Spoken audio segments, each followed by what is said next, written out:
एकनाथ शिंदे साहेबांच्या काळामध्ये झालेले घोटाळे जर तुम्हाला वाटत असतील तर तुम्ही स्वतः पत्र द्या, काय केलं ना त्याच्या सगळ्यांची आपण एकदा चौकशी करून टाकू. आम्ही चौकशीला समोर जायला तयार आहोत. आम्ही कोणत्याही गोष्टीला घाबरत नव्हत. एकनाथ शिंदे साहेबांनी जे काम केलंय ना, आता महाराष्ट्र जाणतोय. त्याने उघड हाताने केलेलं, असं कुठेही आडपडदा ठेवलेला नाही.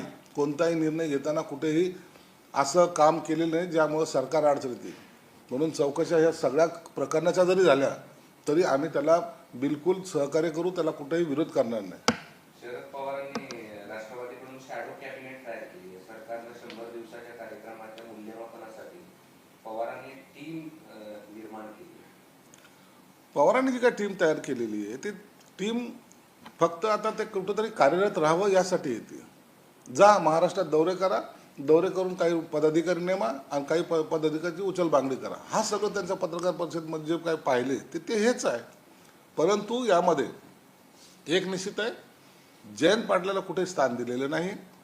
जयंत पाटलाला त्यांनी खड्यासारखं अलगद बाजूला काढलेलं आहे आणि म्हणून शरद पवारच्या राष्ट्रवादीमध्ये अलबेल आहे असं समजण्याचं काही कारण नाही.